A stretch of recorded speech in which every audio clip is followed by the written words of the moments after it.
Good afternoon. Thank you for joining the webinar. My name is Sean Rogers, and I'm with the Council of State Governments Justice Center. Before turning the webinar over to the featured speaker, I'd like to briefly talk through a couple of housecleaning items about how the webinar is going to work, and then take a brief moment to tell you a little bit about the National Reentry Resource Center. Anytime during this webinar, you can ask a question simply by typing it into the Q&A panel on the bottom right-hand portion of your screen. We will keep a running list of the content-related questions that we receive and then ask the panelists to respond to the questions during the last segment of the webinar. We will do our best to get through as many questions as possible. If you encounter technical or audio problems during this webinar, please call WebEx Technical Support at 1-866-229-3239. Please understand that there are some technical issues that you may not be able to resolve. For this reason, we are recording this event, and we will post it online on our website at www.nationalreentryresourcecenter.org. We should have the webinar posted online early next week, and once it has been posted, we will email you a link to the recording. The National Reentry Resource Center is now in its third year, and it was established by the Second Chance Act to provide education, training, and technical assistance to states, tribes, territories, local governments, service providers, nonprofit organizations, and corrections institutions working on prisoner reentry. The Resource Center is administered by the Council of State Governments Justice Center in partnership with the Bureau of Justice Assistance, U.S. Department of Justice. The page that you now see on your screen includes a snapshot of the Resource Center's homepage. We are constantly adding new content and resources to our website, and we send out a monthly newsletter that provides information about the latest research, funding opportunities, distance learning events, and other news about reentry. To sign up for the newsletter, please visit www.nationalreentryresourcecenter.org after today's webinar. Our presenter for today's webinar is Kathleen Gnall. Ms. Gnall is an independent criminal justice consultant based in Mechanicsburg, Pennsylvania. Before turning to consulting, Ms. Gnall spent 17 years with the Pennsylvania Department of Corrections. During her tenure with the Department of Corrections, she held several different positions, including Director of Policy, Planning, Research, Evaluation, and Grants, and Deputy Secretary for Specialized Programs and Reentry. As a criminal justice consultant, Ms. Gnall has worked with criminal justice professionals, policy and decision makers, community and business leaders, social service providers, and members of faith-based and nonprofit organizations. Her services have helped agencies and communities enhance public safety while at the same time improving individual outcomes. And with that, I'd now like to turn the webinar over to Ms. Gnall. Thank you very much, Sean. It is a pleasure to be with all of you today, and there are hundreds of you across the country at different levels in prisons and in jails and community service organizations and in community supervision. I think we may even have some international participants. So welcome, everyone. I tend to be an optimist, and I'm sure that's true for many of you out there, because it would be difficult to work in this field over the long term without being optimistic about the possibility of making changes in a positive direction. So since I can't see you, I am imagining that everyone is having a fantastic day, is sitting in a beautiful place with a great climate that's just perfect for whatever you desire, and that we're going to have a good time this afternoon, learning a little bit, sharing a little bit, and hopefully making some progress to the goals that we all strive toward. I think that we all come from certain positions, and we all have an agenda, whether it's openly stated or not. So I just want to be clear about, what I would like to accomplish, and what I'm looking to do in my personal work is to encourage policymakers and practitioners to consult methodologically rigorous research studies and use the findings from those to inform public policy practice.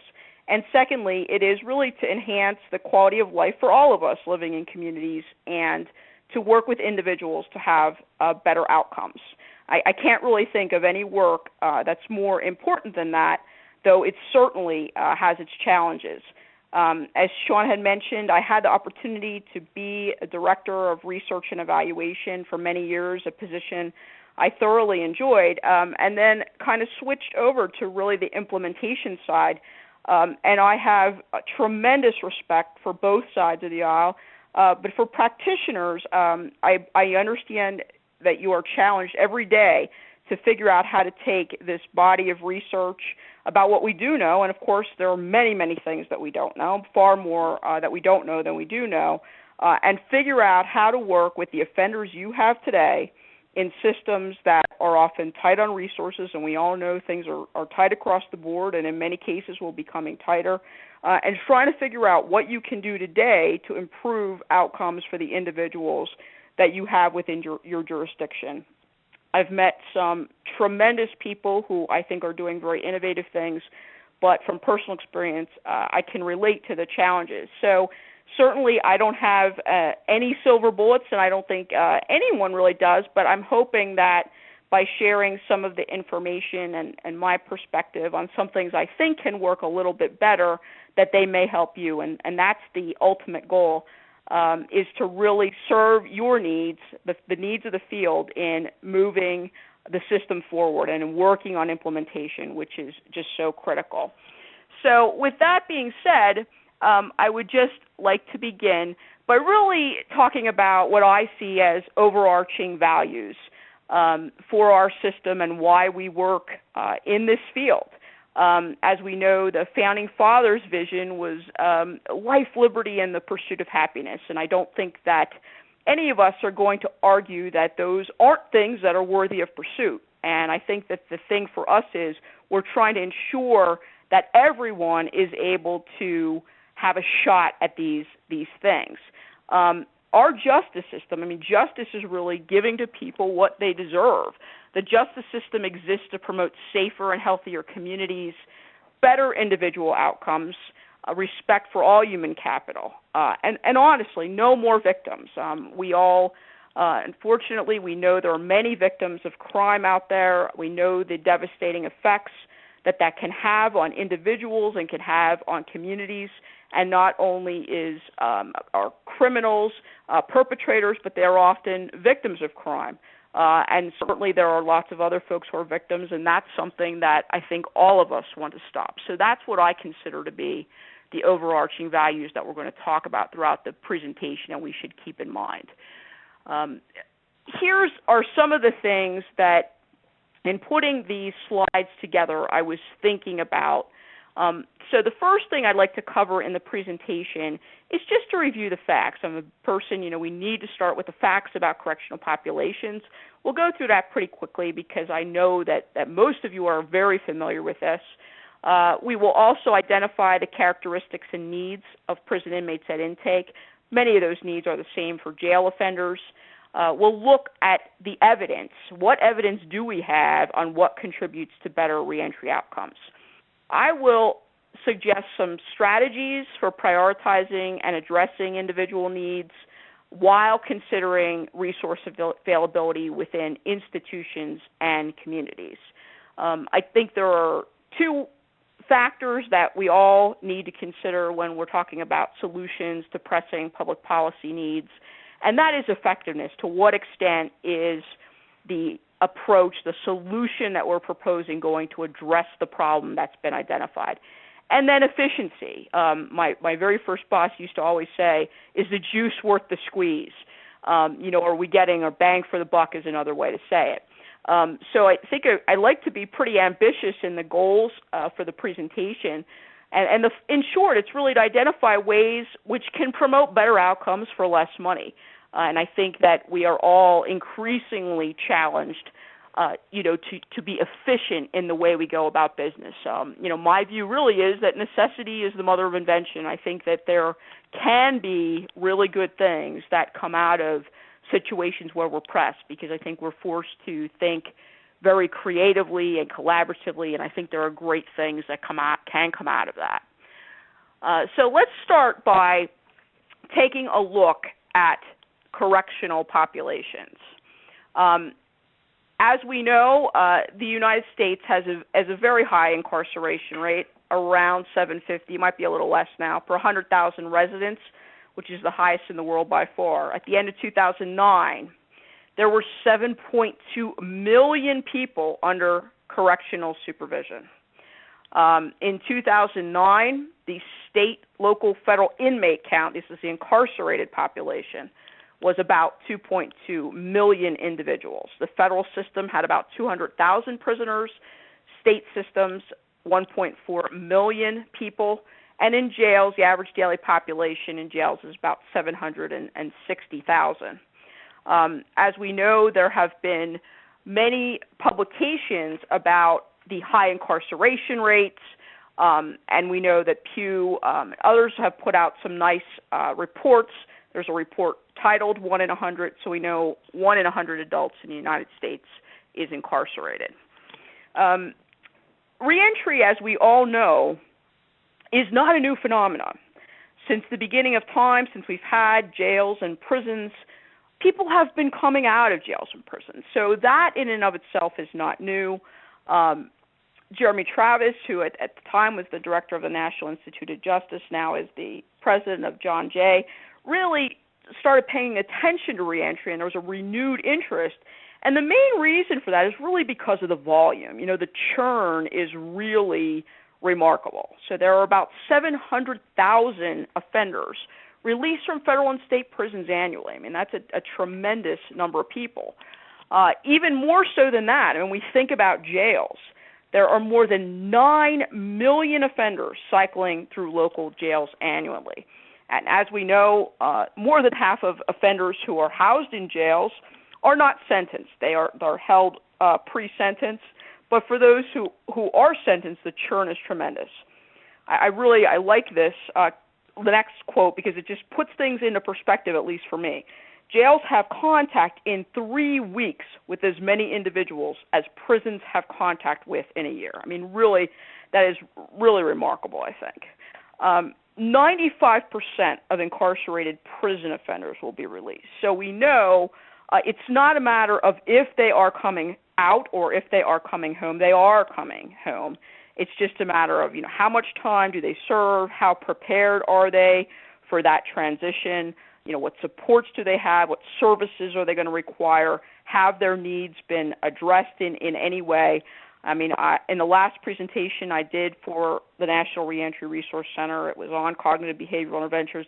We talked about what I consider to be the first rule of intervention. First, do no harm.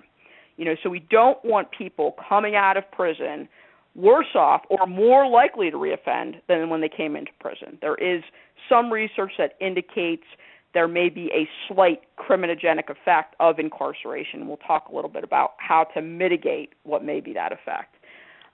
Most offenders who are coming out of prison are released to supervision. They're released to parole supervision, but there's a growing percentage, about 25% of total prison releases across the nation, who are released unconditionally, meaning that they've served their maximum sentence and are not under supervision at that time. And this is one of the reasons I think that economics is referred to as a dismal science, but sometimes I think criminal justice can be. I just think that we need not to allow that. We need to say that we're going to continue to strive toward better outcomes. This level of failure cannot continue, and it can't be an option. But we all know success rates are low and are relatively unchanged for decades. If we look at the Bureau of Justice Statistics reports, we can look at the Pew report on recidivism that came out last year. We know that only 1 in 3 offenders released from state prison remains arrest-free 3 years after release. There are multiple ways to look at failure. I personally like to see a couple measures. Arrest, reincarceration is another way to look at it. The time frame is important, but we know only 1 in 3 survives 3 years after release without being rearrested. Failure rates are highest in the period immediately following release. So that at-risk period, that the highest probability an offender has to fail to get back into criminal activity is right after they're released. This is a quote from Joan Petersilia. Offenders are 3 times as likely to fail in the first month out as they are in month 15, which honestly I think does make some sense, and we'll cover this a little bit in a minute, but I think that it's important for offenders when they're released to get off on the right foot, because if they don't, I think the downslide can be very swift, it can be very steep, and that failure really can happen very, very quickly. In terms of the supervised population, 70% of correctional populations are under community supervision. With respect to probation, there are 4.2 million probationers.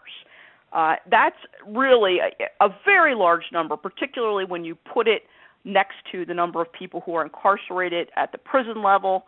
That's a huge number.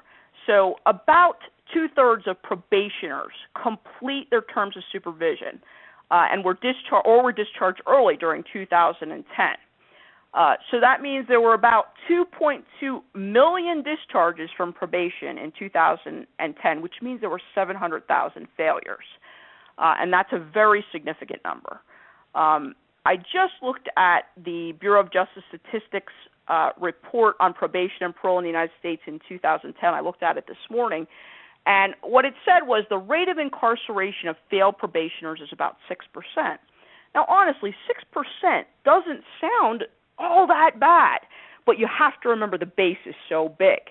It's a lot different than when you're looking at, say, parole populations, which are significantly smaller. So when you think about 6% of 700,000 failures, that's 42,000 people. The next statistic, again, is about parole, post-incarceration supervision.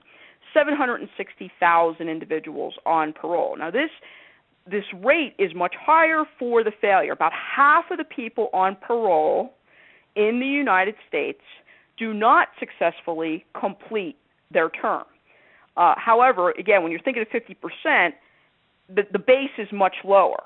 But still, it's a very high rate of failure as it is coming out of prisons and jails. Generally, there's a high rate of failure. 1 in 45 adults in the United States, I think we might be at 1 in 48 now since probation and parole populations have dropped a little bit.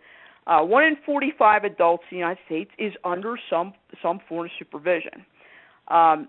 Success rates, as I said, are low, and you can see the statistics there. I think we all know from the justice reinvestment work that's been done across the country, and also from the many quality publications that are coming out both at the federal level from the Department of Justice and also from some renowned research organizations. Urban Institute, Crime and Justice Institute are putting out some good publications.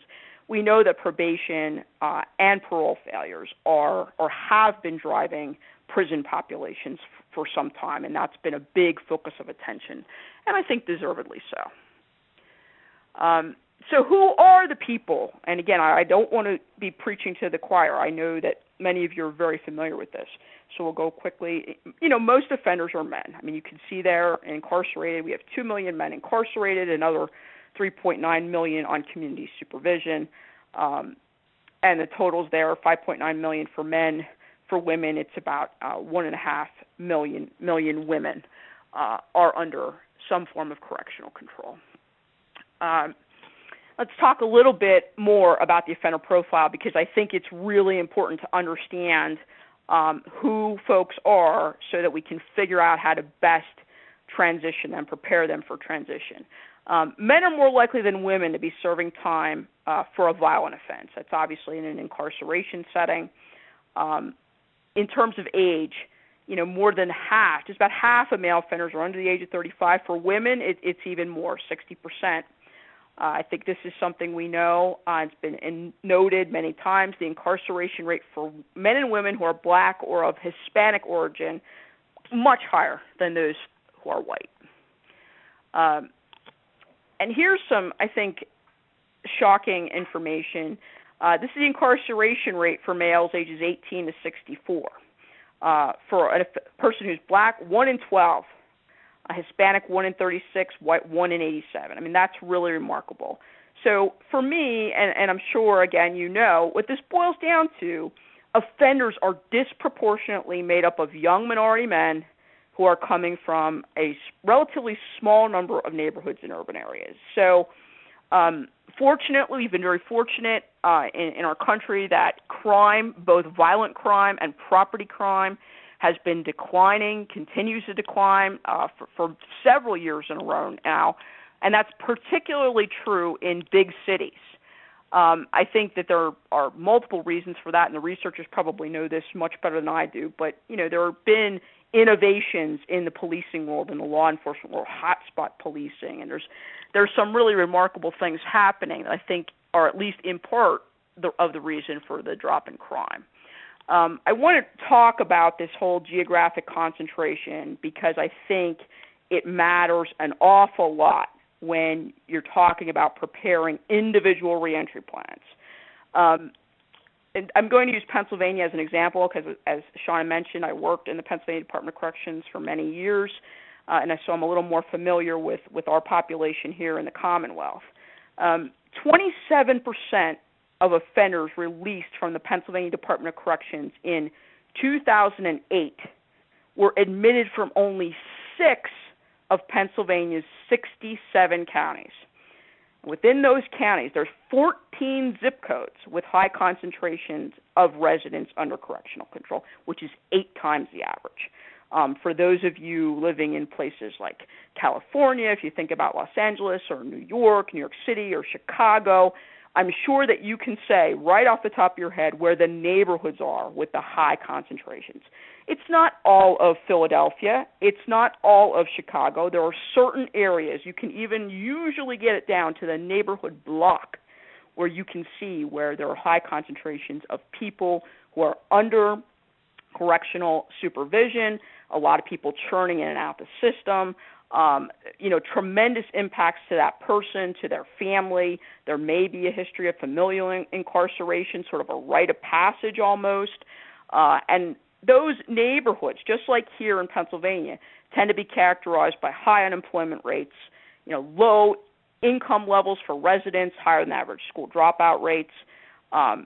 More than a quarter of the offenders admitted to the Pennsylvania Department of Corrections came from 1/2 of 1% of the total zip codes in the Commonwealth, which is more than 4,600.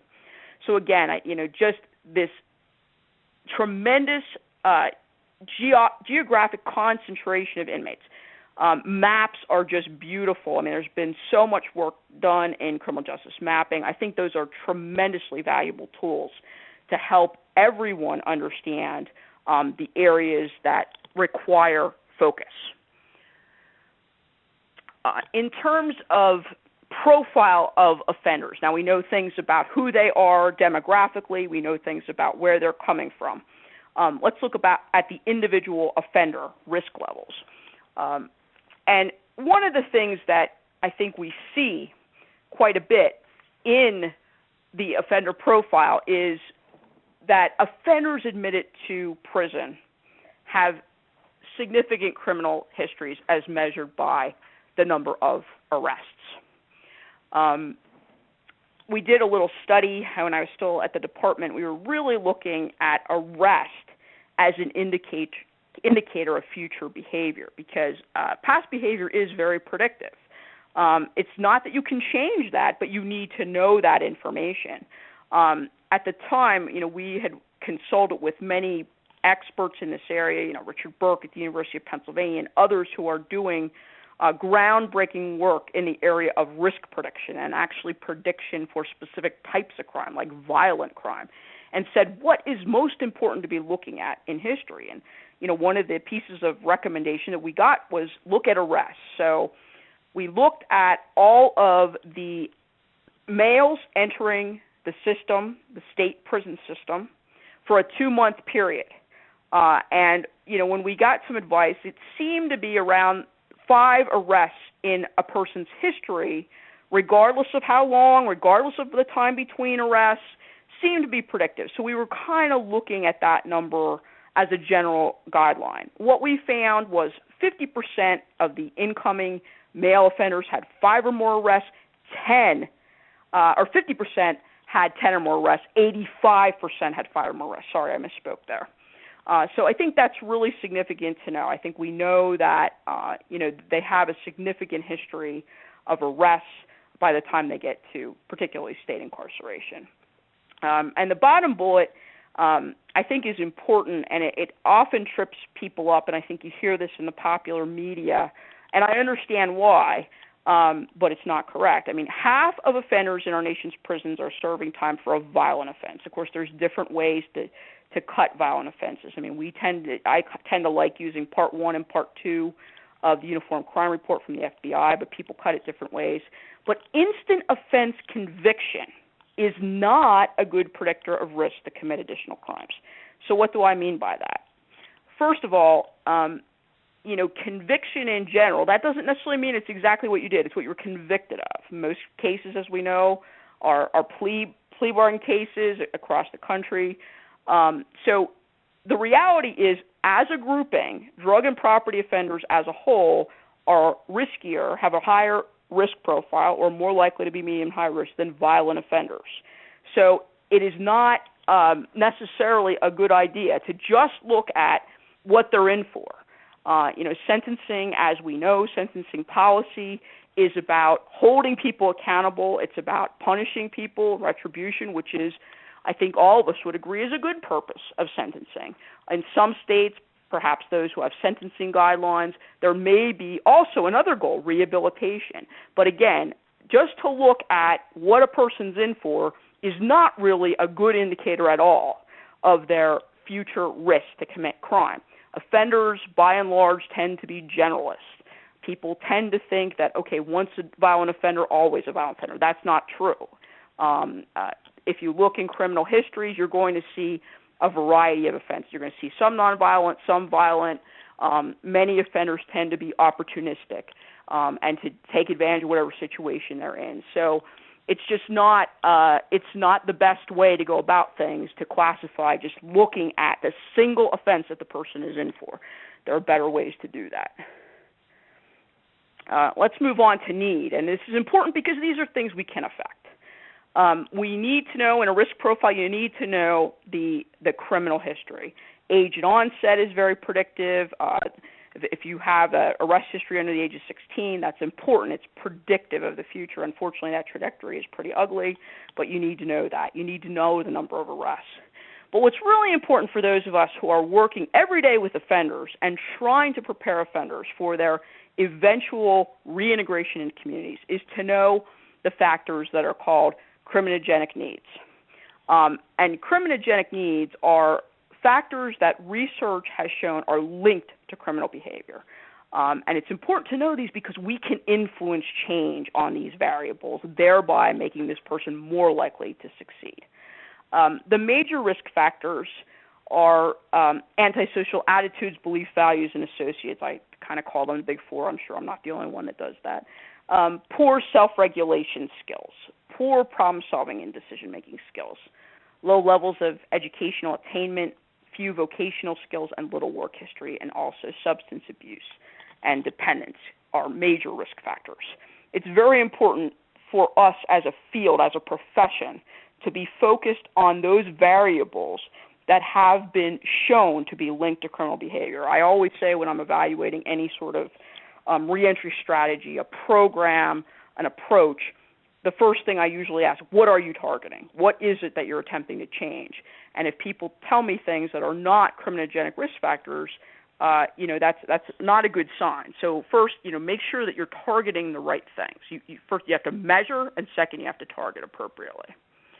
I remember as a deputy secretary at the Pennsylvania Department of Corrections really looking at the profile of offenders coming in to the system, and it's really it's daunting, honestly. Let's go through some of what we tend to see, particularly in incarceration settings. Those incarcerated tend to have multiple and serious criminogenic needs. We'll just look at education. 62% of incarcerated offenders have a high school diploma or GED. I like to put it in the positive, but of course if we flip it a little bit, that means almost 40% don't have a high school diploma or GED. About 20% have any post-secondary education. Most offenders have limited work histories. Most of them have worked some, but it's limited, not steady, and can be classified as unskilled workers. Significant portions of the offender population have very low reading levels. You are going to have a portion who are reading below the 5th grade. I believe, at least in the Pennsylvania system, we were somewhere around 7th, 8th grade reading level. I think this is a statistic that, for me, puts some things in perspective. A black male between the ages of 20 and 34 who is a high school dropout has a higher probability of being incarcerated than he does of having a job. I just can't imagine. I don't think any of you are okay with that, and I don't think I'm certainly not okay with it. So we're all working to change tragic statistics like that. So what does it matter with education? 60% of the 20 fastest growing occupations require post-secondary education, most especially an associate's degree. And you can find more information like this from the Reentry fact sheets that are put out by the Reentry Resource Center. I find them very useful. Former offenders have very high unemployment rates. They have depressed earnings. Research findings also suggest that having been incarcerated, and this is important, incarcerated, not arrested, not with criminal history, but actually incarcerated, impedes future economic success. There were some really, I thought they were pretty powerful studies done by economists, sponsored by Pew, put out, I believe it was last year, that talks about some of the ramifications for the individual from having experienced a period of incarceration. That person's really never going to catch up. They're never going to be able to earn money comparable to their peers. Their families tend not to be able to be climbing that economic ladder. I think we all know there's a lot talked about today, written about today about even the middle class. Is the American dream out of reach for some people, being able to work your way up? And the reality is for some of the folks that we work with, statistically, if you look at the data, if you look at the research, in many cases, they are not able to recover from that period. And since we have second chance legislation, I think we all want to see people at least have an opportunity to do well. I think that's something that we all need to be aware of. Let's continue on with the profile. This one, I think, is probably more well-known than any piece of a profile, substance abuse dependence. Again, I framed it in the positive. Only about a third of the state prisoners are not substance abusers or are dependent. If you look at those who are medium-high risk, you're going to see even more. 75-80% of that population is going to test out on an actuarial instrument as having a substance abuser or substance dependent. Many, though not all, but many offenders also have a co-occurring mental illness. We know that the percentage of offenders both in jail and in prison who self-report mental illness or are diagnosed as seriously mentally ill, that's significantly higher than in the general population. I think this is particularly pronounced with female offenders. Why should we worry about this? Well, obviously we know that many offenders are high on drugs at the time of the commission of their crime. Their dependence really drives some criminality for some offenders.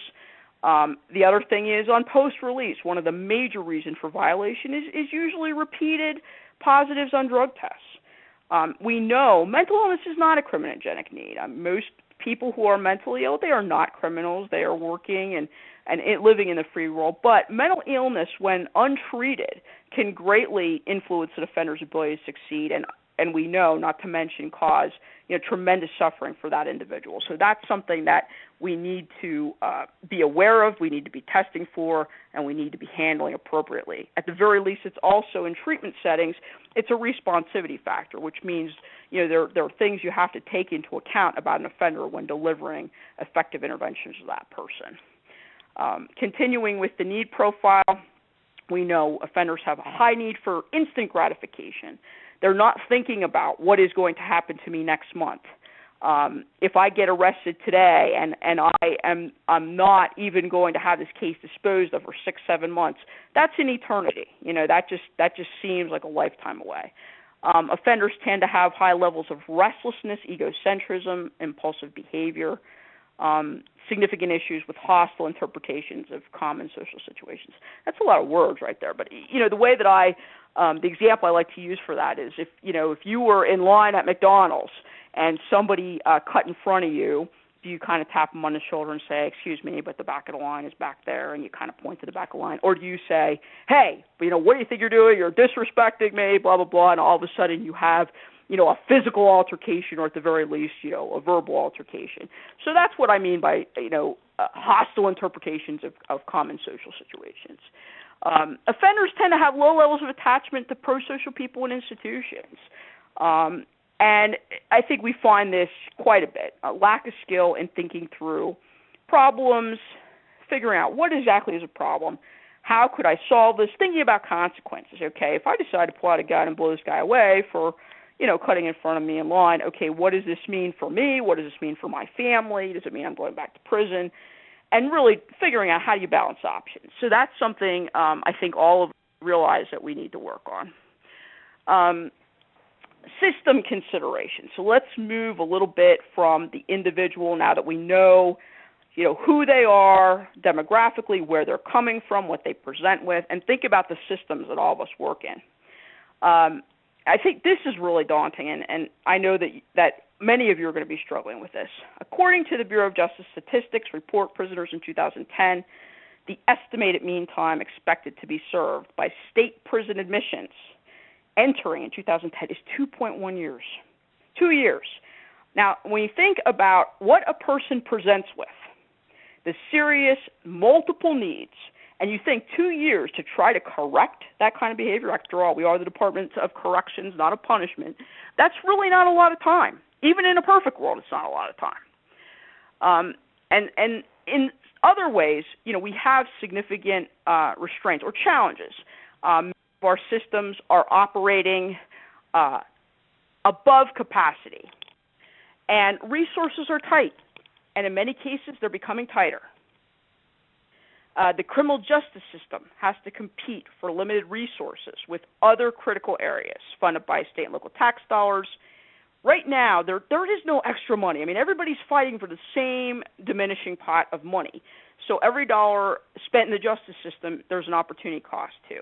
That means that dollar is not being spent in education. It's not being spent in environmental protection. It's not being spent in behavioral health. So and sometimes, even though I think there are ways to do this, sometimes it's tough to make an argument that you should spend it on justice as opposed to something else. These are important needs for communities. But I think we need to be aware, decreasing community resources has significant implications for returning offenders and reentry planning. So what do we do?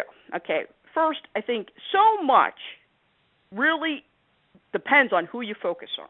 Okay, so there are people who are more likely to fail absent intervention than other people, and you have to know who they are. So number one, make sure you're measuring risk and need. Make sure you're using actuarial tools. In the last presentation that I gave, I went over some of the, risk and need considerations. I'm not going to spend the time to do that today, but be looking at tools. I mean, there's lots out there, the LSIR, Compass, Wisconsin Risk Need, the Ohio tool. Choose wisely, but make sure you're doing a good job in your system of measuring those risk and needs. Also, consider strengths and protective factors. I mean, all of us have areas we need to work on, but we also have things going for us. Everybody does, and it's important to be able to keep those in mind as you move forward. There's some really good resources available. I list just a couple of them here. This is just a smattering of the things I find valuable. crimesolutions.gov, the What Works Clearinghouse. There's some really high-quality publications out there, but I want to stress, I understand for practitioners, you are faced with handling large caseloads, dealing with offenders every day. It isn't your major job to be sitting and going through all of these resources, and I understand that. So there are some good ones available. The International Community Corrections Association, the American Probation and Parole Association, they're good resources, but I understand you're not going to spend the majority of your time, looking at these resources. They're there if you need them. There's experts to help you know that it's out there, but I understand that you have other things that are pressing to do. What's effective and efficient? You need to know at least what do we know today about what really works. And here's a list. This is a website I really like, the Washington State Institute for Public Policy list. They do some really nice publications. I like the fact that they look at efficiency, juice for the squeeze in addition to effectiveness. Here are just some I pulled out. These are not the only things that can work. But look at the top, correctional education, with a benefit of more than $20,000 per offender. Vocational education, high-quality drug treatment. Okay, cognitive behavioral therapy, meaning you're trying to get at people's thinking and change the thinking or change the behavior. It's almost $10,000. But employment training, work release, there are things that do work. Like I said, there's plenty of questions that we all still have, but there is information that we do know. So I say, I'm a big believer, have a good, strong research office. You don't have to be reaching out to academics, be reaching out to places that can help you in data collection and analysis. Look at your overall risk and need profile for your population. Also, you have to look at length of stay, I think, a little bit differently than in the aggregate. It's highly variable between and within systems. And what I mean is, if you look at certain subpopulations, for example, sex offenders, they are tending to serve, especially in an indeterminate state, a high percentage of their minimum, usually at their maximum. Whereas drug and property offenders are more likely to be serving a lower sentence. That makes a big difference, because if you have populations that you're going to have significantly longer time with, that really matters. So I think you need to look at things and be able to get them granular enough to make a difference. Also, in terms of system considerations, again, you just really think through blanket mandates.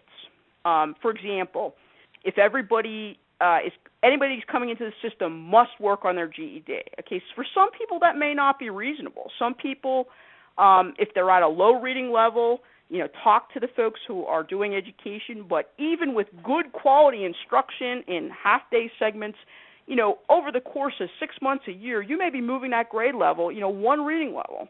So some people, depending on where they start, if they're at the 6th, 7th grade, it's going to take a long time for them to be ready to test for the GED. However, if you have other people, who are up there in terms of reading and math levels, and they don't have the GED, it may be reasonable for them to be able to get that when they're incarcerated. But honestly, given the length of sentence and the other things that you have to work in, it may not be reasonable for everyone. So I would think through before you have a blanket mandate. I mean, look at, again, juice for the squeeze. There are some things that don't take a lot of time but can have a big impact. If an offender leaves having appropriate identification that they can use in the community, that helps with housing, it helps with jobs. It's just a tremendous benefit. That's, I think the juice is worth the squeeze there. Most systems, have volunteers. Volunteers are tremendous. They're a great resource. They can facilitate some life skills, some budgeting courses, some basic living courses and other services. So look for opportunities to appropriately engage volunteers. I always say, if there are really great things that you can get for little or no investment. So I say take advantage of public domain programs and services.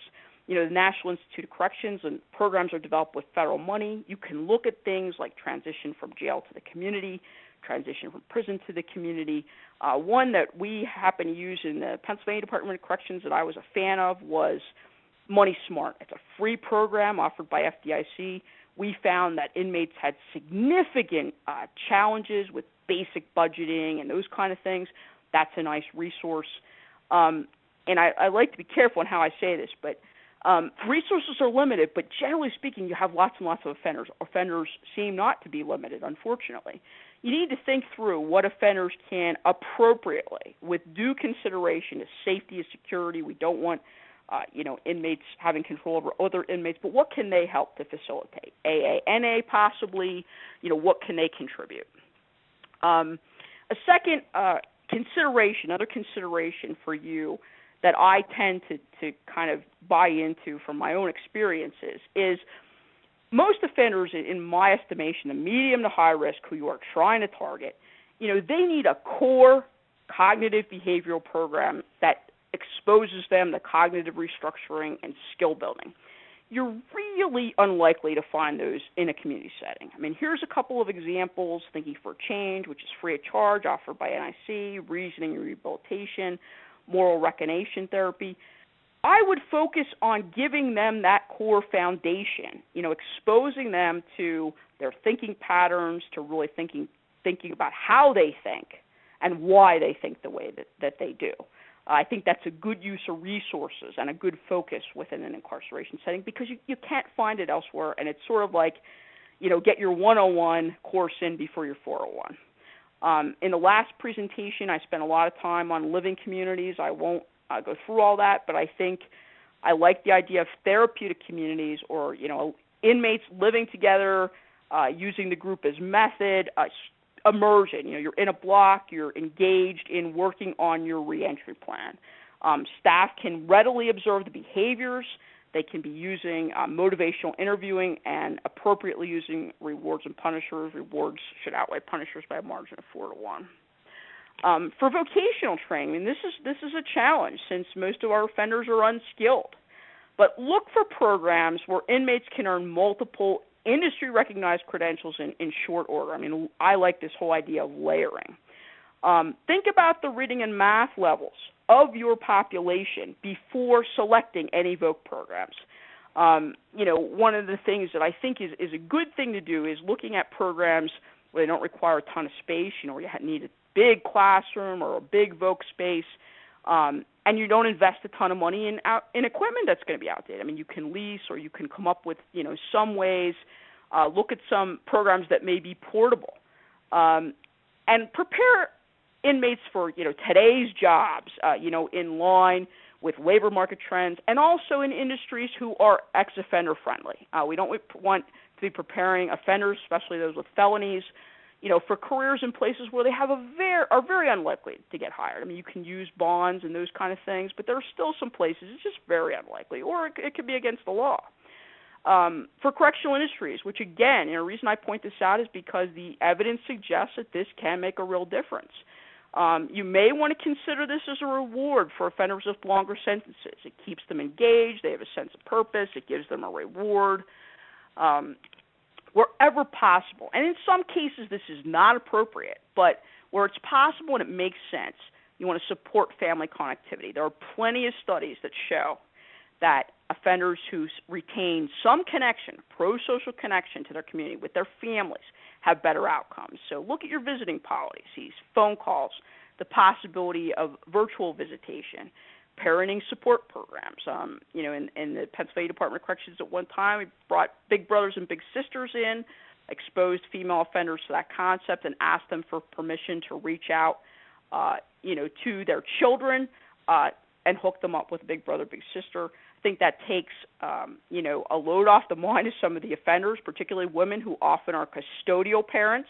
And it also is a way of trying to break that intergenerational cycle of criminality. So work on a handoff. I mean, I can't stress this enough, and I'm sure that all of you work on this a lot. The handoff from incarceration to supervision, if that's the case, really needs to be a step down, not a step off. Make sure, look for joint documents, capture all the information, capture what the person started with, risk and needs, what you did to address it, what the person did to address it during incarceration, what you see as the biggest needs, the biggest triggers, the biggest possibilities of relapse. And again, because offenders are most likely to fail right after they get out, supervision and services needs to be front-loaded right when an offender, gets out of prison. So I would strongly encourage that. Again, here are some ideas. I think that, there are some very good examples of well-designed and faithfully implemented deterrence strategies. Many people are familiar with the HOPE program, started in Hawaii. 24/7 is a 24/7 sobriety project from South Dakota, which I think is an excellent example. But really what this hinges on is, be clear, be transparent about what are the things that you're looking for. What are the conditions? Don't set 50 conditions for every person. What are the ones that really matter? Communicate openly, be clear about what the expectations are, relentlessly monitor conditions. Each and every infraction needs to be punished swiftly, with certainty. That offender cannot be thinking, I'm going to get away with it, or maybe they'll get to me in 6 months. No. Swiftness, certainty, celerity, or immediacy. In this case, you can use tools, kiosk, electronic monitoring. They can be useful, for monitoring compliance with conditions. And this, as we know, the results from HOPE, as an example, are tremendous. They had a random assignment strategy, which is the gold standard for research, and the results were just phenomenal. So I think that's an option. There is no silver bullet, but I think this is something to consider. Also, a second thing to consider is capitalizing on the strengths of each system. Consider transitioning state offenders into their communities through their local jail or work release. Now, in some places, we know the jail is so crowded they can't accept any offenders, but in some places this can work. That way, the local jail is in communities where people actually live. State prisons may not be.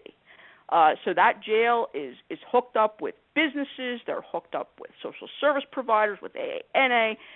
Take advantage of hooking that person back into the community. We want offenders to transition from formal controls like supervision to informal controls, schools, pro-social people, businesses, employers. Those are conventional hooks in the society that we all take for granted, really. In the early days for an offender coming out, if that person doesn't have a job, and that's often the case, it's important to keep them productively engaged. We do not want offenders to have all sorts of unstructured time on their hands, especially first out, because it's really easy to fall back into old habits, with antisocial friends, hanging out in the corner. I think that tools like day reporting can be useful here, community service, anything to keep them, proactively engaged in a positive way, get them hooked into conventional society, I think is something to consider. You need to consider the individual as an individual. Offenders are not all created equal any more than the rest of us. We're not equal either. We're not all the same. So we want to think through, for that individual, are we developing a plan with that offender that makes sense, that can be completed? Are we allowing time for treatment completion? If you're going to put an offender in a program, make sure they have the opportunity to complete it. There's some research that says you're better off not putting the offender in if they can't complete. So make sure they have the opportunity. If it's a 6-month program and the guy's only going to be here for 2 months, think again about even starting that person. Again, strive for balance. Develop plans that are reasonable. Right from the get-go, you want to be clear and transparent. Engage the offender. There should be no gotcha moments. Another thing I think which is helpful for both staff and the offender, stay the course. You don't want to have major changes in a plan that you develop unless you have compelling reasons. New information becomes available that you didn't have at the beginning, but you don't want to start on a plan, get your risk and need information, look at all this, the fact that the offender is only going to be with you for so long, what they might be able to have in a community they're returning to, and then all of a sudden the person's, a year in and you change the whole plan. So I would not recommend that. Stay the course. The individual needs to really be thinking through the relapse prevention plan in programs, in life skills opportunities. It's very important that the offender has graduated practice and rehearsal. Practice, practice, practice. Don't just talk about it. Have the offender act these things out. So here's sort of, my summary. And one of my favorite quotes is from President Teddy Roosevelt, and he said, "Do what you can where you are with what you have." We all know we don't live in perfect systems. We don't have perfect information. We don't have the ideal amount of resources. But if we wait for the perfect moment in time to move, it's just not going to happen. So number one, pay attention to the science, not what feels good, is popular, or is driven by anything other than the evidence. Pay attention to the findings of all scientifically rigorous studies. Effectiveness matters. Juice for the squeeze matters. don't only look at studies that support whatever the position is. I mean, I personally do believe cognitive behavioral interventions are a tool in the box. They are a tool in the box. They can be very useful. Sometimes they're the most appropriate tool, but they're not the only thing that matters. You can look at education, as I said from the studies. You can look at deterrence. You can look at work release. There are things that have evidence too. So, don't only look at things that support your position. Be open to everything that's methodologically rigorous. One study, no matter how rigorous, is just that. It's one study. Partner with outside researchers, third-party experts. They bring independence. They bring a different lens. They bring objectivity. It's important to know what works but what doesn't work and why. It's really important to understand from process evaluation, why did this come out the way it did? Again, to me, everything really begins by really doing a good assessment of risk and needs using an actuarial tool that's developed for offenders and tested on your specific population. Treat offenders as the individuals they are. Not everybody is the same. Not everybody should be treated the same. They don't have the same risk factors. They don't have the same profile. They're not going to the same places. Since offenders tend to be high consumers of other services, emergency rooms, substance abuse treatment, career one-stops, you want to collaborate with other agencies that are working with this population. Don't try to be all things to all people. If everything and everyone's a priority, then nothing and no one's a priority. Concentrate on serving the people who are most likely to fail or more likely to fail, absent intervention. Set high standards. Be relentless. Strive for excellence. Keep learning. Keep trying. There is nothing harder than implementation. It is tough.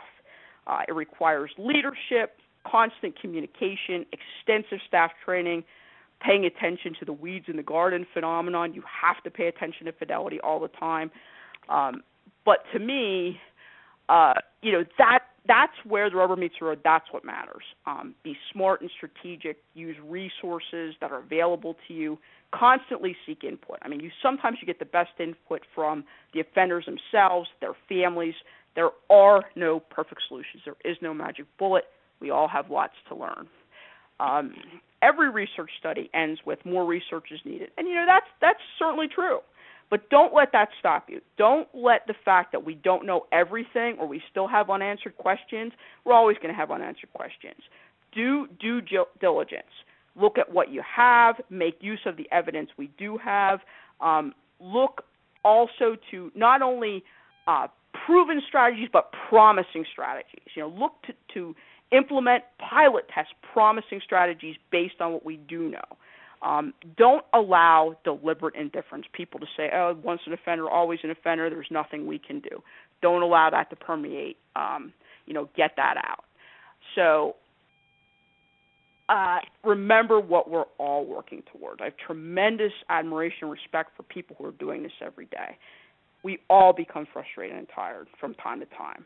But remember what we're working towards. Safer, healthier communities, higher numbers of productive, engaged, law-abiding citizens, a better quality of life, greater probabilities that communities, families who are hard hit by residents cycling in and out of the justice system will be able to tackle big issues like poverty, unemployment, and limited educational opportunities.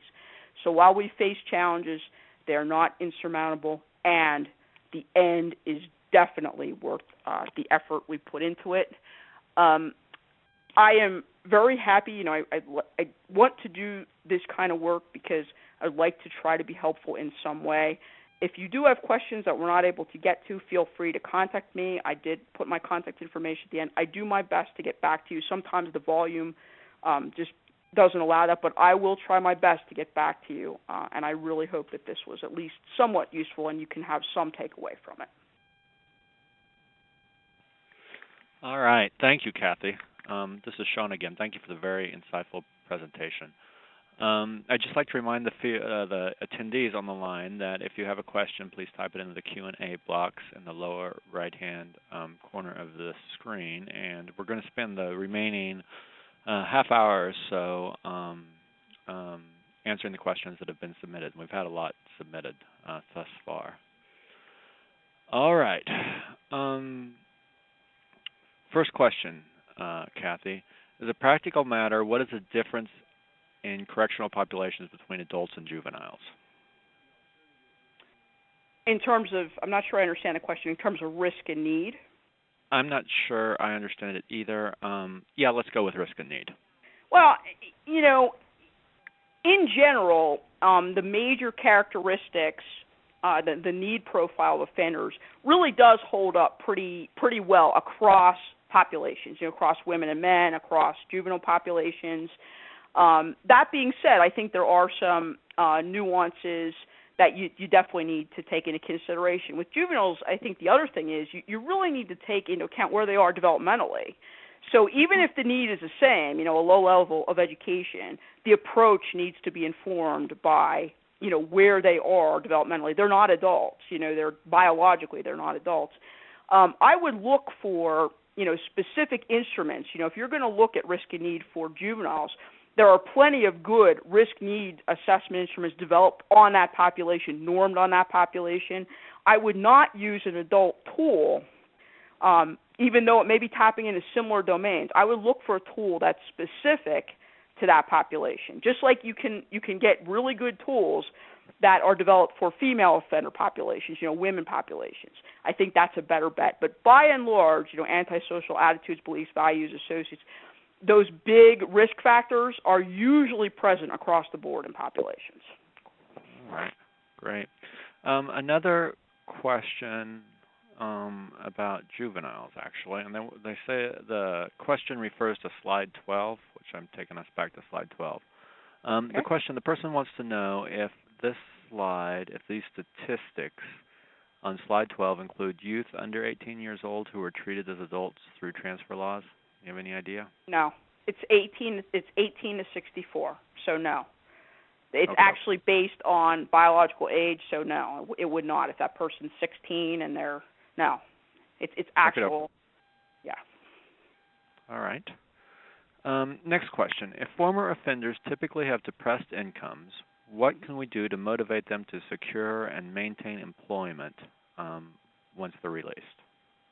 Well, I think there's multiple angles, to attack that issue from. I mean, there's quite a bit of research on, transitional jobs can be a way, to help offenders kind of get some history and get a leg up. So there are places, in New York City and lots of places across the country that use those transitional employment agencies. The other thing, like I said in the presentation, you want to be looking for fields that are, ex-offender friendly. There's Safe Serve certification for food service, and that's a way, you want them to get into a field where they have a chance of getting a job, and also where there's going to be growth, hotel industries, those kind of things. I think that it's tough. I mean, sometimes offenders, like many of us, you want to get to the top, but I think, again, in treatment, you really need to work on offenders' unrealistic expectations. So remember, they're not going to come out making $100,000. So right. I think success breeds success. If you could get them in, get them working, get a little bit of an income, that tends to build over time. But remember, don't set them up for failure. Don't be preparing them for things that no longer exist or in fields where they don't have a chance to be employed. Right. Next question is about cultural change within organizations. Mm-hmm. The attendee asks, a lot of what you talked about today requires cultural change within an organization. Do you have strategies for that? I mean, I think there are some things, I think there are important. Number one, I mean, this requires leadership from the bottom up and the top down, truthfully. I mean, you really need to be painting a picture, a vision of where you want to go, and make people, want to buy into the vision. So I would be constantly communicating based on facts, relying on data, where we are and where we want to be. I think that's one. The other thing, I really think open, honest communication is critical. And at the top, people need to not only talk the talk, but they need to walk the walk. So I think that is important as well. Really understanding your own population, using tools, like mapping for your particular jurisdiction, really helps people hone in and, see a picture can be worth 1,000 words. So if you can concentrate in areas where you can make a dent, I think that moves people along. Again, I really do believe success breeds success. So start out, have a vision, but start out with smaller goals. And hopefully you'll get some wins, and that's going to breed momentum. You want people at all levels of the organization to understand where you're going, why you're going there, and to be able to participate, in the planning and in the implementation. So, I think there are ways to do it. And I'm not going to say it's easy, because it isn't easy. But it certainly is something we should be striving for, and I think there are some examples in places that have done it really well. All right. Next question. There was a lot of focus during your presentation on resource collaboration and connecting a person with community services. Right. What about in rural areas where services are few and far between, and even if they exist, a person might not be able to physically get to the service?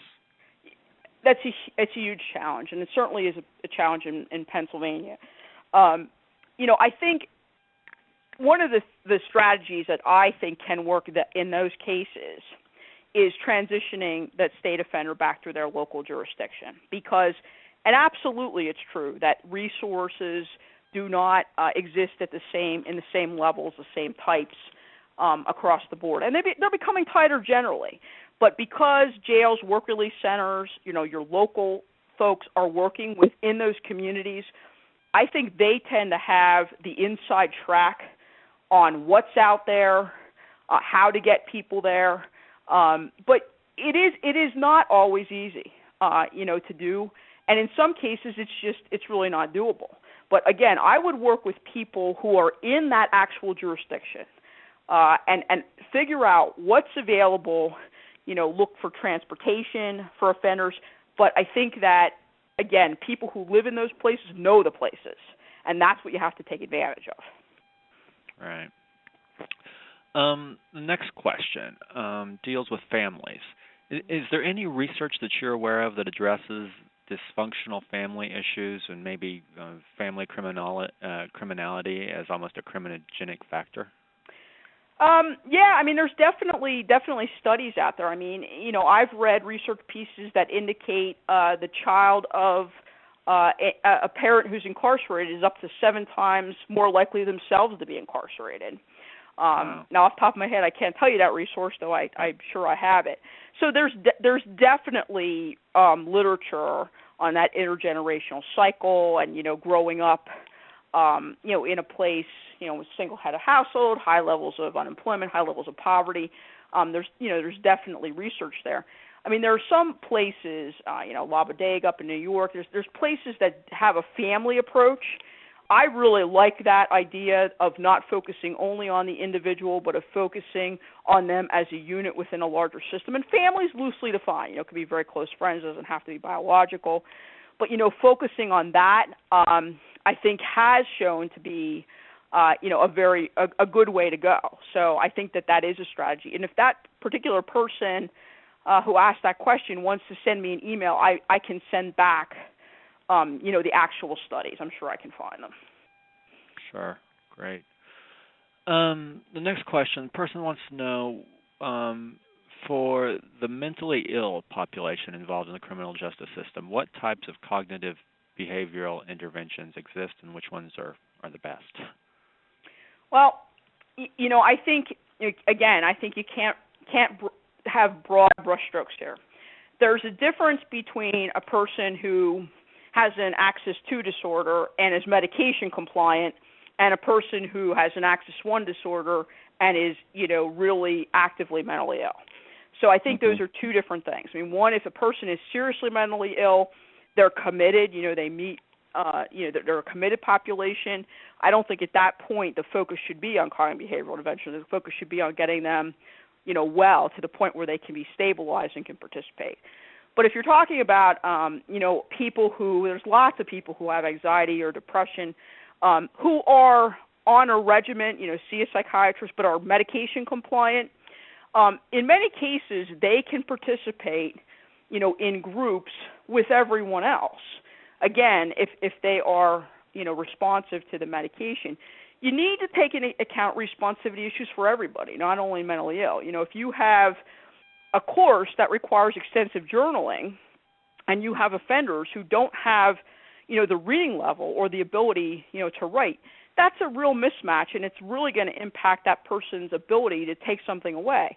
If you have a population, it's Spanish-speaking only, and you're offering everything in English and hoping that an inmate sitting next to this person is going to help, that's a responsivity issue. So, again, you really need to think about the specific person and what they're presenting with. Are they compliant with their medication, and if so, are they ready to be in a group setting?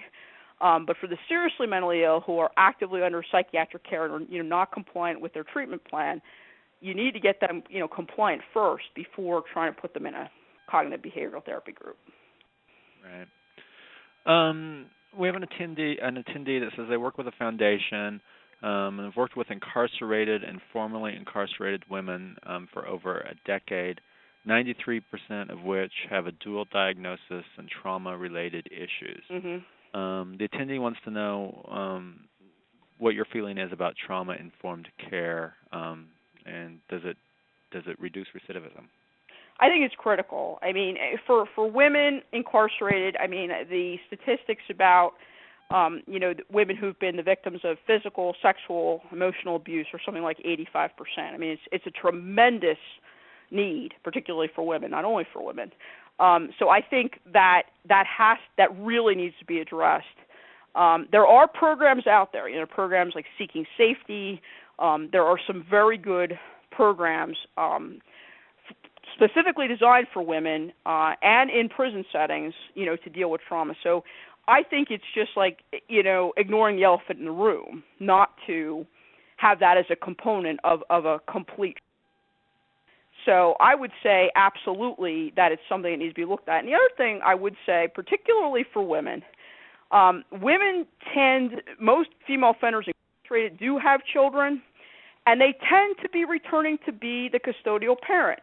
I think the other thing that would be, something you need to attend to is those familial issues and those issues with children. And returning a woman to the community with perhaps not a job, she has a substance abuse issue, but now she's going to, be taking responsibility back for her children. So that's another area I think that needs to be attended to. And there are places, they have good parenting programs, support groups. But again, it's the package. You really need to be looking at a balanced package, not at one of these areas. But yes, I think you really need to be, especially for the females, trauma-informed care, I think, is a must. Yep. All right. An attendee asks, how do we balance reentry supervision and motivation efforts and probation expectations to keep offenders from being returned to jail and prison? And I think they're talking about, all the technical violations. Right. Well, I mean, first, again, I think well-designed deterrent strategies can work. The trick is you have to do it consistently.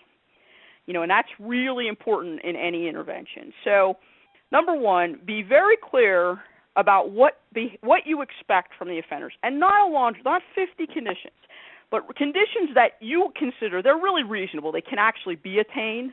Okay, then you really need to be monitoring those conditions. And again, focus on the medium and high-risk offenders.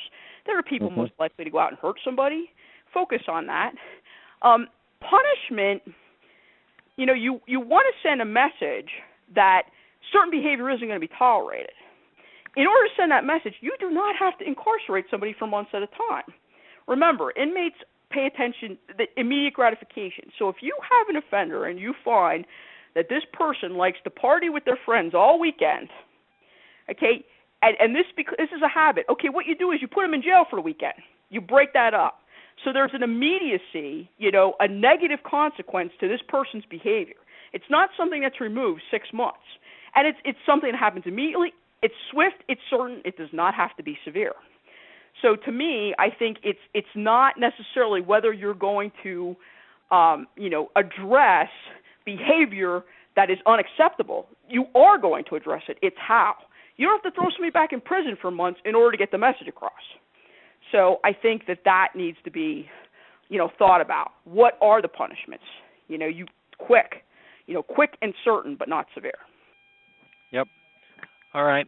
I think at some point during your presentation, Kathy, that you talked about ex-offender friendly industries. Mm-hmm. We have a question. What do you have examples of ex-offender friendly industries? I think, as I mentioned, ServSafe, there's the food industry. There's a lot of opportunities, in restaurants, and they tend to be ex-offender friendly. The hotel industry, fiber optics, cabling, those tend to be ex-offender friendly. They will hire people who have criminal records. So I do think that there are places out there.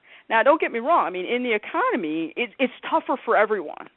So if an employer has a person in front of them that has a felony record or has a record and one who doesn't, okay, that is going to be an issue. But again, I think we have to look at how we can increase the probabilities. These are not guaranteed. We're playing the odds in the favor of successful community reentry. So those are just a couple industries that I can tell you. Automotive is another one. Automotive repair, those sorts of things tend to be open to ex-offenders. All right. Next question. Do you have strategies for encouraging collaboration between those agencies who are competing for limited resources? Yes, I do. Yeah. Right. Yeah, I mean, again, I think it's always tough, when you feel like, the pie is shrinking, everybody's scrapping for, a portion of an ever-decreasing pie. I mean, that is tough. But I think the biggest thing going for us, and sort of sad, but the offenders, criminal justice clients tend to be heavy users of multiple services. They are very well known in communities. I mean, people in substance abuse treatment in communities, very high percentage of those have some, criminal records. So I think you have to start from what do you have in common. And one of the big things that we have in common is we're really serving the same population in many cases. So I'm a big fan of looking for opportunities to blend funding. You want to do, particularly if you look at things coming out of the federal government, Second Chance, they really require collaboration. It's really not even an option, and frankly, it shouldn't be an option because it just doesn't make sense to do it by yourself. So you need to be partnering with people. That gives you a lot more opportunities to look for funding from many sources. You can look at health and human services, education, you can look at justice. I think, again, the starting point needs to be, look, we have the same target group. We need to find a way to skillfully, smartly address as many needs for this population as possible because that helps everybody. Mm-hmm. We have to use limited resources we have, leverage those, blend them together to meet those needs. So, I think it really can work. It makes sense, but I think the starting point has to be we're all in this together. We're not competing against each other. We need to work together to maximize our opportunities. Yep. All right. I've got a question from a nonprofit organization who serves ex-offenders, and they want to know if you have any particular feeling on a specific assessment instrument that would be good for a nonprofit. Well, again, I think the first thing to consider is, what is it that you're trying to know? What do you want to know? Are you looking for, risk profile, need profile? Second thing, it's really not brand name that matters either in programming or instruments, but, you want to find something developed specifically for offender populations. Again, there are some tools out there that are in the public domain. In the last presentation I gave, I kind of went through the considerations. Is this something that has to be administered face-to-face? Can you put inmates at a bank of computers? How are you going to collect the data? There's a lot of considerations, like in a practical way, that you have to think through, before you select an instrument. Are you going to use all the data? Don't be collecting a whole bunch of information that you're never going to use.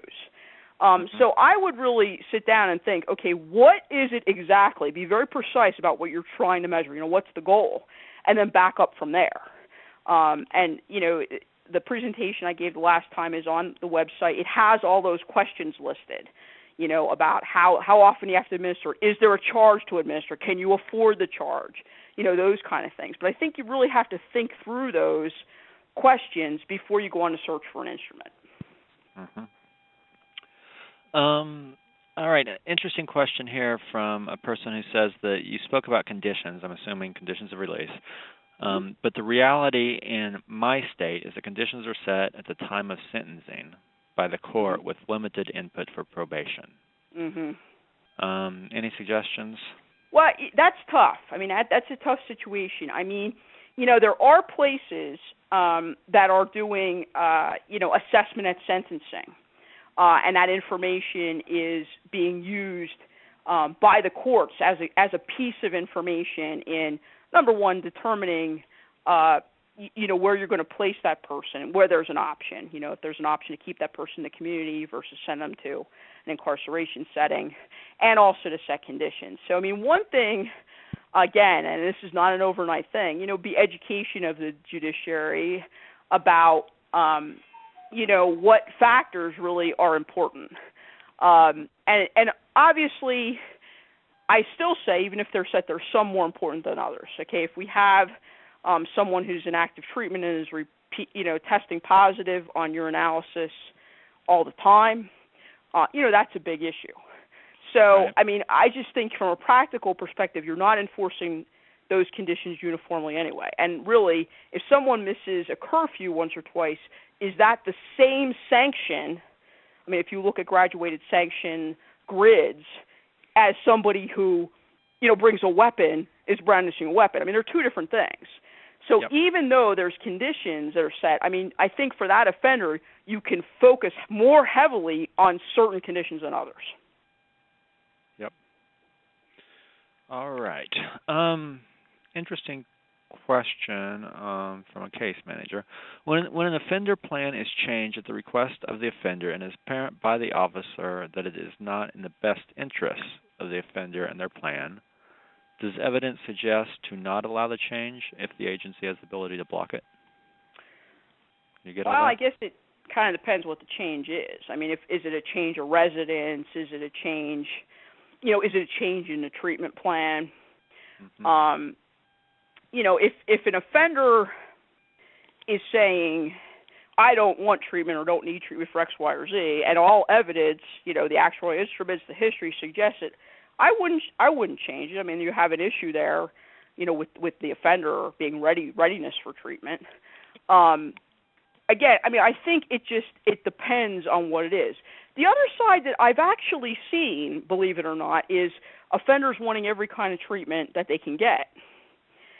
Volunteering for things. I have to say I wouldn't go for that either, because there is evidence, delivering treatment that a person really doesn't need can actually not only have a null effect, it can do harm. That's interesting. I would not, if this person's saying, oh, look, I want to take everything. First of all, if they're saying that, they're probably more likely to be low risk anyway. But I wouldn't allow it. I would and I would say, look, there's no evidence that you need this particular intervention. There is evidence that you may be harmed by intervention. You don't want to be harmed. We don't want you to be harmed. And in terms of other conditions, like changing residence and things like that, again, I think that would be something that professionals would have to look into. And if it was something that they consider to be not a safe place or not a good place, I would not allow it. Yep. All right. The next question refers to this slide, number 12, that I pulled up on the screen. They want to know if you can explain more. You might not be able to do this, Kathy, but if you can explain any more about the per offender benefit and how it was derived. Do you have any idea? I can't explain the entire methodology, but I can tell you in the citation there is an entire section within that particular piece that explains in detail the methodology for coming up with the cost-benefit ratio. So I would just encourage people, to take a look at that specific publication and how they went about this. Yep. And I shared a link to a PDF of the PowerPoint presentation in the chat field with attendees several times during the webinar. However, if people didn't get that link, we'll also include it in the email that we send out probably early next week with a link to the webinar. It'll also include a link to these slides, so people could go back and check then. All right, the next question. A person says they want to know more about the HOPE program and 24/7. Can you talk briefly about those? Yeah, I mean, programs? I think this is just a really exceptional example of a very well-conceived deterrence strategy and implemented deterrence strategy. This particular program started in Hawaii. There was a Judge Alm in Hawaii, who was seeing probationers repeatedly, as many of us do. We see the churners. And really said one time, you know what, this is crazy. You know, we have these people just cycling through. There has to be some other approach that will work. You know, in consultation with some really exceptional practitioners and researchers, they devised this strategy, which was really the application of swift and certain punishment. So, you know, they kind of looked at their probation population. They were using risk need. They decided to focus on the medium to high risk, which makes sense. They called everybody together, all the offenders, and said, okay, it's a new day.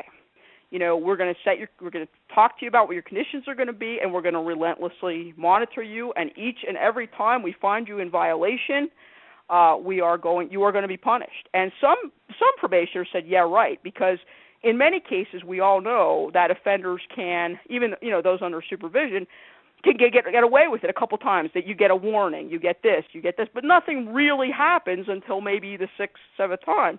And they said no more of that. So they had trained probation officers with lower ratios. They were also trained in motivational interviewing and some other techniques. And these, by the way, these offenders, by and large, were all methamphetamine addicts. And some people believe that drug abuse cannot be stopped without treatment. Well, I think this is a good example of that not being true. There is no one solution. So they went ahead, hooked these inmates up, or these offenders up, to a telephone monitoring system. They had to call in. They had a caller. They called in every day. If their caller was called, they had to report within 12 hours for a drug test. If that drug test was positive, they were taken before the court, and they were put in jail. And they really did a good job. They really maintained the integrity, the fidelity. You can go on the National Institute of Justice website. There's several publications about the outcomes of HOPE. They did a random assignment study. They also did a quasi-experimental design. Both have phenomenal outcomes. And now that strategy, 24/7 is another excellent example. I love that example. Those are repeat DUI offenders where the same sort of strategy. They use kiosks in 24/7, but they did a deterrent strategy. It worked real well there too. And this is being replicated, not only with probationers. In some places are trying it with parolees. Across the country. There are some people now trying this application of swift and certain punishment with domestic violence perpetrators. So it's not only to say that this kind of strategy can work with drug-addicted offenders, it can work for other populations. So again, I think it's a really good example of a tool in the box. You just need to know when to use it. It's not the only tool you should have, but it certainly should be in the box. All right. Thank you so much, Kathy. I think our time is up today. We Thank you. really appreciate you doing this presentation for us. You're very welcome. Any final comments? No, I just, again, I thank the Council of State Governments, the National Reentry Resource Center, for giving me the opportunity. I really hope that at least a little bit of the information as they will provide will be helpful to those who are, working with offenders every day. I think we all know what the stakes are, and I know that everyone's committed to doing better, and I think we all can do it together. So thank you. All right. Thanks again, Kathy. Bye. This concludes today's webinar. After you exit the webinar, a brief survey will appear on the screen. By answering the questions in the survey, you will be helping the Resource Center improve on the services we offer. We'd greatly appreciate it if you would take just a few minutes to complete the survey. We will email a link to the recording of this presentation, as well as a link to a PDF of the PowerPoint slides used in the presentation early next week. These links will also be made available on the National Reentry Resource Center's website at www.nationalreentryresourcecenter.org. Thank you.